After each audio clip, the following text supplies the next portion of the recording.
파사드 패턴에 대해서 설명드리겠습니다. 이 홈 시어터 앱은 헤드 퍼스트 디자인 패턴에 나와 있는 예제입니다. 그래서 가정에 홈 시어터를 구축해 놓고 있고, 그 홈 시어터를 동작시키기 위해서 사용해야 되는 클래스, 객체들이 많이 있습니다. 앰플리파이어, 튜너, CD 플레이어, DVD 플레이어, 프로젝터, 시어터, 방에 있는 그 조명 시설, 팝콘, 또 스크린, 여러 가지 객체들을 사용해야 됩니다. 그런데 이것이 이런 여러 가지 객체들을 사용하는 것이 불편하니까 이것을 간편하게 사용할 수 있게끔 만들어주는 것이 파사드입니다. 그래서 파사드는 원래는 이 서브 시스템이 있고, 이 서브 시스템을 구성하는 클래스 객체들이 많이 있을 때 밖에서 이 서브 시스템을 쓰기 위해서는 이 객체들이 여러 객체들을 접근을 해야 될 수 있습니다. 그런데 이렇게 하지 않고 파사드를 만들어주면은 이제 외부에서 이 서브 시스템을 쓸 때 이 안에 있는 객체들은, 클래스들은 모르고 파사드만 알면 이 서브 시스템을 사용할 수 있게 해주는 거예요. 그리고 이런 파사드를 하나만 만드는 게 아니라 여러 개를 만들어 줄 수도 있습니다. 그래서 각 용도에 맞게끔 나는 이런 용도로 쓸 거야. 그러면 요 파사드만 쓰면은 되게끔 할 수 있습니다.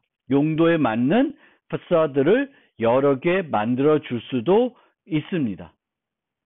그리고 이렇게 파사드를 만들게 되면 당연한 이점이겠지만 여기에 새로운 요소들이 들어오더라도 이 애들은 그 변화에 대해서 몰라도 돼요. 그 서브 시스템의 변화에 대해서, 확장에 대해서 몰라도 파사드만 알면, 파사드를 이용해서 접근하면 새로 확장된 것을 사용할 수 있게 되는 것입니다. 그래서 이렇게 영화를 보기 위해서 복잡한 과정들이 필요하고, 그 과정을 코드로 구성을 해서 이 구성을 이제 그 파사드가 대신해 주도록 하는 겁니다. 그래서 이렇게 외부에서는, 외부 객체는 요 홈 시어터 파사드를 이용하면은 자기가 원하는 그 영화를 볼 수 있고, CD를 들을 수 있고, 라디오를 들을 수 있는 거예요. 이 복잡한 내부적인 객체들을 몰라도 되는 거죠. 이게 파사드의 역할입니다. 이런 파사드를 3개 만들 수도 있죠. 무비를 볼 때 쓰는 파사드, CD를 볼 때, CD를 들을 때 쓰는 파사드, 라디오를 들을 때 쓰는 파사드를 만들어서 쓸 수 있고, 그러면 나는 영화를 볼 거다. 그럼 무비 파사드에 접근해서 watch movie라고만 하면은 영화를 보게 되는 거죠. 이게 파사드입니다. 파사드 패턴은 서브 시스템의 일련의 인터페이스에 대한 통합된 인터페이스를 제공해 주고요. 이 통해서 얻고자 하는 목적은 사용하기 쉽도록 해주는 거예요. 사용하기 쉽도록. 이 내부 서브 시스템에 있는 요소들을 몰라도 사용할 수 있게끔, 쉽게 사용할 수 있게끔 해주는 것이 파사드입니다. easier to use. 이게 핵심입니다. 파사드의 목적은 서브 시스템이니까 여러 개의 객체들로 구성된 그런 시스템이 있는 거예요. 그 시스템을 각각 개별 객체들의 의존, 클래스에 의존하지 않고 쉽게, 편하게 쓸 수 있게 해주는 것이 파사드입니다. 파사드 패턴을 사용하면 하이 레벨 객체된 접근이 봉쇄되는 것은 아닌가? 아닙니다. 원하면은 개별적으로 접근을 허용하게 할 수도 있고요. 구현 방법에 따라서 접근 제어를 통해서 하위 시스템은 접근할 수 없고 항상 파사드를 통해서만 접근하도록 만들 수도 있습니다. 파사드도 어댑터와 마찬가지로 단순 패스로 아닌가? 뭐 어댑터도 항상 단순 패스로는 아니었죠. 플라이처럼 뭐 5번 실행하게끔 만든다든지 매개 변수를 맞게끔 수정한다든지 뭐 여러 가지 복잡한 일들을 어댑터가 할 수도 있습니다. 파사드도 마찬가지예요. 그래서 홈시어터 예제처럼 여러 객체와 한 메소드가 상호작용해서 그 기능을 제공할 수 있습니다. 보통은 새로운 기능을 추가하는 것은 아닌데 파사드도 새로운 기능을 추가해 줄 수는 있죠. 그러니까 이런 기능들을 모아서 새로운 어떤 메소드를 통해서 그 기능을 제공해 줄 수 있는 거예요. 어댑터도 그렇게 만들 수 있습니다. 그리고 계속 말씀드린 것지만 각 서브 시스템은 하나의 파사드만 가져야 하는 건 아니고 여러 개를 제공해 줄 수 있습니다. 그래서 자신에 맞는 파사드를 이용해서 서브 시스템에 접근하도록 해줄 수 있습니다. 어댑터와 파사드의 차이는 보통 파사드는 이제 여러 개를 해즈A로 유지하게 되는데 어댑터는 보통은 하나이고요. 그런데 어댑터도 여러 개를 유지해 줄 수 있습니다. 가장 결정적인 차이는 어댑터의 목적은 인터페이스를 바꿔주는 거고 파사드는 사용하기 쉽도록 만들어주는 거예요. 목적에 있어서는 차이가 분명히 있다라는 거고 항상 우리가 패턴을 살펴볼 때는 패턴에 구현된 형태가 아니라 목적을 가지고 패턴들을 구분해야 되겠습니다. 그리고 이제 이 패턴과 관련해서 교재에서 소개하는 그 객체제한 원리는 Principle of Least Knowledge입니다. 최소 지식 원리. Talk only to your immediate friends. 의존 관계를 줄이기 위해서는 이 방법이 좋은 거죠. 그래서 이와 관련돼서 또 원리가 있는데 Law of Dimetry, 디메트리 법칙도 있습니다. 그래서 이런 법칙을 명확하게 지키기 위해서는 메소드 내에서 어떤 객체 메소드 내에서는 객체 자체의 메소드들을 호출하거나 인자로 전달된 객체의 메소드를 호출하거나 메소드에 생성된 그 객체의 메소드를 호출해야 되는 거죠. 또는 멤버 변수의 객체의 메소드 이렇게만 호출해야지 그게 Law of Dimetry를 만족하는 것이고요. 이렇게 연쇄적인 호출하게 되면은 디메트리 규칙 또 Principle of Least Knowledge에 위배되는 형태가 되는 것입니다. 뭐 이게 꼭 반드시 지켜져야 되는 건 아니지만 요거를 염두에 두고 어쨌든 의존 관계를 최소화하는 것이 바람직합니다. 그러면 파사드 패턴을 요약하면 파사드 패턴도 어댑터 패턴과 마찬가지로 구조 패턴입니다. 그리고 언제 사용하냐면 복잡한 시스템에 대한 단순화된 인터페이스를 제공해야 될 때 사용을 할 수가 있고요. 클라이언트가 사용해야 되는 클래스 간의 의존성이 강할 때 그 의존 관계를 줄이는 방법으로도 파사드를 만들어줄 수 있습니다. 한 클래스가 너무 많은 다른 클래스들을 의존하고 있다.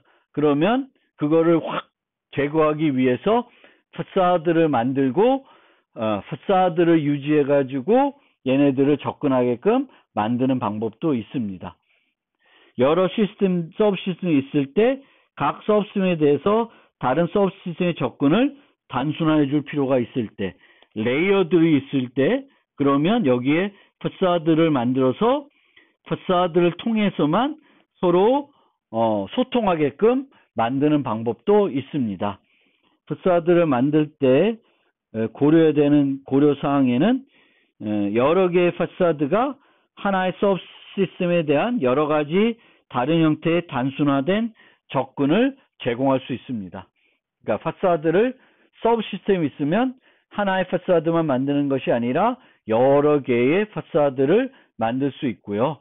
이 파사드를 만들 때 얼마나 파사드가 그 메소드를 만들 때 복잡한지 아닌지 살펴봐야 되겠고, 보통 여러 개를 생성해서 쓸 필요가 없기 때문에 싱글톤으로 많이 구현이 됩니다. 파사드 패턴의 장점은 클라이언트는 복잡한 서브 시스템을 편리하고 간단하게 사용할 수 있고요. 여러 파사드를 제공해 가지고 각 용도에 맞게끔 쓰게 하면은 더 편리하게 사용할 수 있습니다. 그리고 이것을 통해서 의존관계하는 클라이언트가 의존하는 클래스의 수를 줄일 수 있는 이점이 있고, 또 시스템과 클라이언트 간의 의존관계를 느슨하게 하기 때문에 클라이언트와 독립적으로 서브 시스템을 개선, 보완할 수 있습니다. 이런 이점이 있고요. 단점으로는 파사드는 너무 많은 종류의 객체와 상호작용할 수 있는데, 이거는 뭐 불가피한 거니까 이것이 어떤 단점이 되기 때문에 파사드 쓰지 말자, 이런 용도로는 적용되지는 않습니다. 또 이 단점을 뭔가 해결하기 위해서 뭔가 하지는 않습니다. 그러면 이제 각 언어에서 그 코드를 살펴볼 건데, 그 파사드 패턴에 대한 예제보다는 어댑터 패턴에 대한 예제들을 좀 설명해 드리겠습니다. C++의 경우에는 이렇게 클래스 어댑터로도 할 수 있고 오브젝트 어댑터 방식을 사용할 수 있는데, 클래스 어댑터를 쓸 때에는 이런 식으로 많이 해요. 제공해야 되는 타입이 덕이면 덕을 퍼블릭으로 상속받고, 그 어댑티는 프라이빗으로 상속받는 형태로 사용합니다. 그러면 양방향 어댑터가 안 되는 거죠. 만약 양방향 어댑터를 쓰고 싶으면 요 프라이빗을 퍼블릭으로 바꿔주시면 되겠고, 이때도 아까도 말씀드렸듯이 요 동작이 칠면조를 썼을 때 맞지 않게 되는 문제점이 있지요. 예, 그 점은 여러분들이 생각을 하셔야 되겠고, 파이썬도 다중상속이 되기 때문에 이런 식으로 클래스 어댑터, 객체 어댑터를 만들 수 있습니다. 이 경우에는 뭐 프라이빗 퍼블릭 상속 그런 개념이 없으니까 자동적으로 이렇게 되면 이제 파이썬에서는 양방향 어댑터가 된다. 그리고 그때 이런 게 문제가 될 수 있습니다. 그러면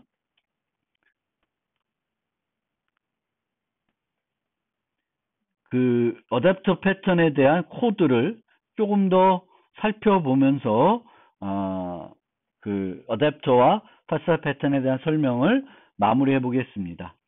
여기에 보면 터키라고 하는 인터페이스가 있고 오리라고 하는 인터페이스가 있습니다. 그리고 터키를 두 종류를 만들어 봤어요. 블랙 터키, 블루 스트레이트 터키 두 종류를 만들어 봤습니다. 그리고 터키 클래스 어댑터를 만들어 봤습니다. 클래스 어댑터 방식으로. 근데 여기 보시면 이 클래스 어댑터는 블루 슬레이트 터키를 상속받고 있습니다. 그러면 이 어댑터는 블루 슬레이트 터키만 어댑팅 할 때 사용할 수 있는 그런 어댑터가 되겠습니다. 반면에 오브젝트 어댑터를 쓰게 되면은 이 어댑터는 블루 슬레이트 터키를 어댑팅 할 때도 쓸 수 있지만 블랙 터키를 어댑팅 할 때도 쓸 수 있습니다. 그리고 two-way 어댑터, 양방향 어댑터를 만들 때는 이렇게 둘 다 만드시면 되겠고, 여기 보시면 고블 같은 메소드에 대해서도 이렇게 이제 임플리멘트 됐으니까 해줘야 되겠죠. 그런데 문제는 여전히 fly는 터키를 쓸 때 터키를에서 기대하는 것대로 동작은 안 하겠죠. 그 점 주의하셔야 되겠고, 그래서 테스트 코드를 보면 이 오브젝트 어댑터로는 똑같은 어댑터로 블루 스테이트 터키도 어댑팅 할 수 있고 블랙 터키도 어댑팅 할 수 있는데, 클래스 어댑터에서는 이제 그 하나만 되는 거죠. 예로는 그 요 클래스 어댑터가 블루 슬레이트를 상속하고 있기 때문에 그 용도로만 사용할 수 있는 단점이 있습니다. 자바에서는 그렇다는 것입니다. 이걸로 어댑터 패턴, facade 패턴에 대한 설명을 모두 마무리하겠습니다.